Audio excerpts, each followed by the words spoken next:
Financial planning ఎలా చేసుకోవాలి, ఎక్కడ డబ్బుల్ని ఇన్వెస్ట్ చేస్తే మంచి రిటర్న్స్ వస్తాయి, మ్యూచువల్ ఫండ్స్ పై వెబినార్ ఈ నెల 19-20న.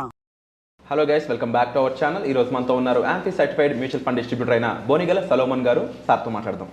నమస్కారం సార్. నమస్తే అండి విరాట్ గారు. సార్, ఈక్విటీలో అంటే రిస్క్ ఉంటుంది కాబట్టి స్టాక్ మార్కెట్లో ఆ స్టాక్స్ ఇన్వెస్ట్ చేయరు అనడానికి ఒక అర్థం ఉంది.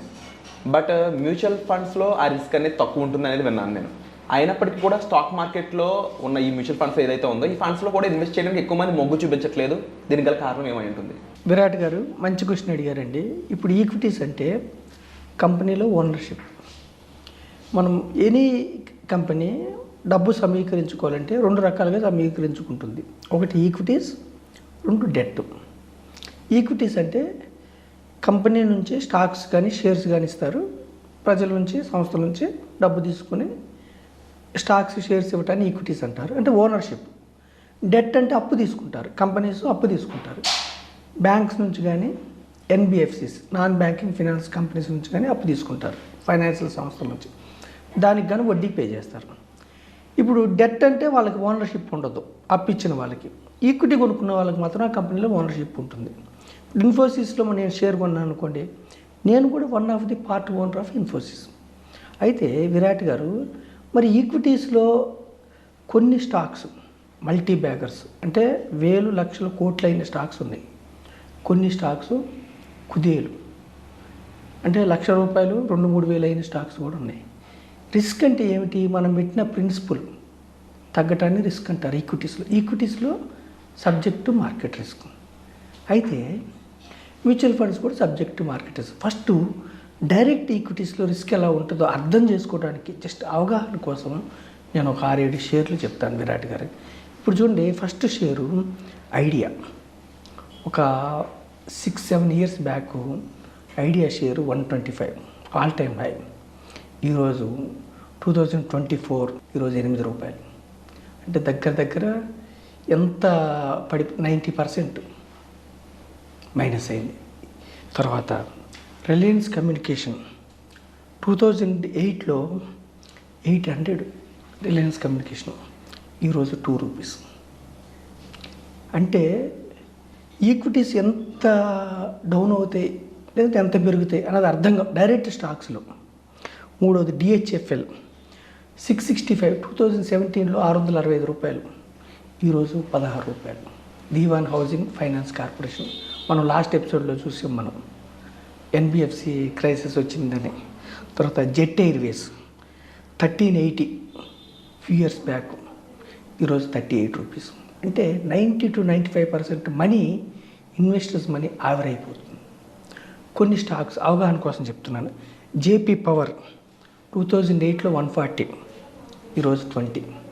ఇప్పుడు ఈ కంపెనీస్లో లక్షలు పెట్టారనుకోండి, వాళ్ళ మనీ 10 సంవత్సరాల నుంచి ఏమవుతున్నట్టు? డెడ్ ఇన్వెస్ట్మెంట్, అసలు కూడా రావట్లేదు. 90-95% మైనస్. ఇంకొకటి ఏమిటి? ఐఎల్&ఎఫ్ఎస్ అంటే infrastructure leasing and finance services. ఒక 2010లో 358, ఈరోజు ₹5. ఎస్ బ్యాంక్, బ్యాంకింగ్ సెక్టార్లో కూడా Yes Bank 400 all time high, ఈరోజు ₹20. ఇక్కడ నేను ప్రజలకు చెప్పేది ఏమిటంటే విరాట్ గారు, ఈ డేటా ద్వారా నేను చెప్పేది ఏమిటంటే, ఈక్విటీస్ అంటే కంపెనీలో ఓనర్షిప్, వెల్ అండ్ గుడ్. ఒక కంపెనీలో మనం ఓనర్ అవుతాం. అయితే ఆ కంపెనీలో ఏదైనా చిన్న ఫ్రాడ్ అయినా, అడ్మినిస్ట్రేషన్ మిస్టేక్ అయినా, ప్రాఫిట్స్ సరిగ్గా లేకపోయినా నిత్యం మన కన్ను దాని మీద ఉండాలి. ఇప్పుడు మన ఎపిసోడ్ ద్వారా, మన ఐ డ్రీమ్ మాధ్యమం ద్వారా మనం చెప్పేది ఏమిటంటే, నష్టపోవటాన్ని తగ్గిస్తున్నాం. మీరు మల్టిప్లై అవ్వకపోయినా పర్వాలేదు. ఏది?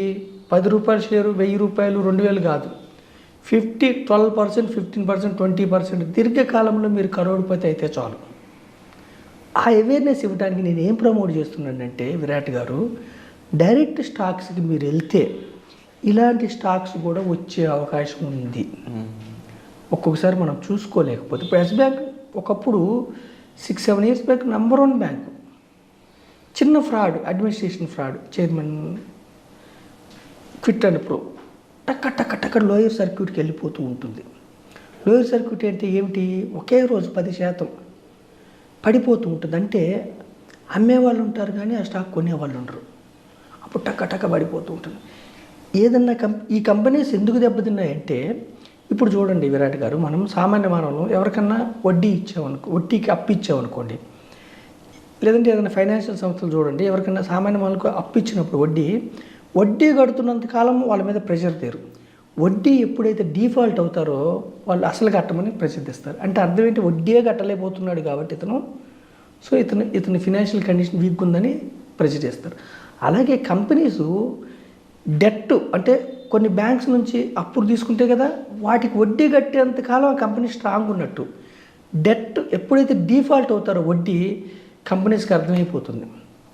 మన స్టాక్ మార్కెట్లో ఈ మంతు ఫలానా సంస్థ డిఫాల్ట్ అయింది వడ్డీ అనగానే క్రిసిల్ రేటింగ్ తగ్గిస్తే, ఒక్కసారి క్రిసిల్ రేటింగ్ తగ్గింగానే టక్క టక్క టక్క ఎఫ్ఐఐలు కానీ డొమెస్టిక్ ఇన్వెస్టర్స్ అంటే సంస్థలు లక్షల కోట్లలో షేర్లు అమ్మేస్తారు.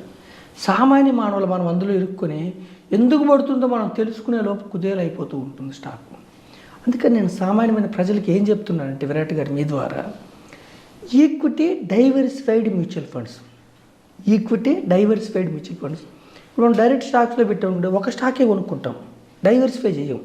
ఇక డైవర్సిఫైడ్ మ్యూచువల్ ఫండ్లో ₹100 నెలకు 500 కడితే కూడా, నెలకు 1000 కడితే కూడా 30 నుంచి 50 కంపెనీస్లో ఓనర్షిప్ వస్తుంది. ఏదైనా కంపెనీ ఫ్రాడ్ అయినప్పుడు మన మ్యూచువల్ ఫండ్ సంస్థ ఫండ్ మేనేజర్స్ టక్కన అమ్మేస్తారు.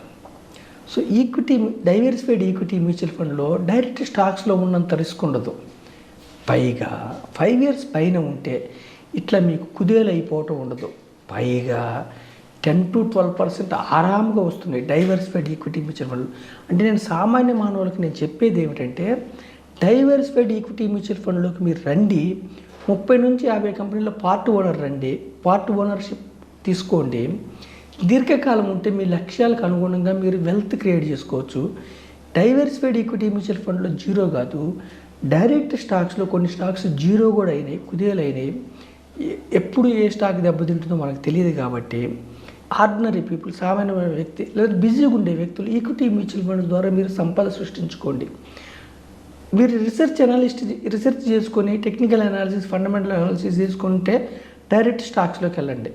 నేను మరీ ఆర్డినరీ పీపుల్ కోరేది ఏంటంటే, ఫ్యూచర్ అండ్ ఆప్షన్స్ జోలికి వెళ్ళకండి. సెబిఏ చెప్తుంది 90% పీపుల్ లాస్ అవుతున్నారు, యావరేజ్గా 1,00,000 పైన లాస్ అవుతున్నారు ఇండివిజువల్ ఇన్వెస్టర్స్, ట్రేడర్స్. ఇంట్రాడే జోలికి కూడా వెళ్ళకండి. డైవర్సిఫైడ్ ఈక్విటీ మ్యూచువల్ ఫండ్లో మీరు పెట్టి దీర్ఘకాలం వెయిట్ చేస్తే మీరు సంపద సృష్టించుకోవడానికి పుష్కలమైన అవకాశాలు ఉన్నాయి. Our Indian economy is growing economy, 5th largest economy in the world. 2029 వరకు we are expecting 3rd largest economy in the world. So ఈ యొక్క ఎకానమీ గ్రోత్లో, పారిశ్రామిక గ్రోత్లో మీరు పార్టిసిపేట్ అయ్యి ధనవంతులు గమ్మని మరీ పేదవారికి, సామాన్యమైన ఆర్డినరీ పీపుల్కి, యూత్కి సందేశం ఇస్తున్నా మీ ఐ డ్రీమ్ ద్వారా. Wonderful information sir. సో తప్పకుండా ఇలాంటి నాలెడ్జ్ చాలా మందికి అవసరం. ఇది తెలియకపోవడం కారణంగా సరైన ఇన్వెస్ట్మెంట్ తెలిసింటే వాళ్ళ పిల్లల్ని బాగా చదివించుకోగలరు, మంచి పెళ్ళిళ్ళు చేయగలరు వాళ్ళ పిల్లలకి. కానీ ఈ ఇన్వెస్ట్మెంట్ ఆప్షన్ సరిగ్గా తెలియకపోవడం వల్ల, దాని మీద సరైన అవేర్నెస్ లేకపోవడం వల్ల చాలామంది నష్టపోతున్నారు. ఈ వీడియో ద్వారా చాలామందికి ఇది ఒక మంచి లెసన్ అవుతుందని నేను మనస్ఫూర్తిగా భావిస్తున్నాను. Thank you so much. Thank you అండి విరాట్ గారు.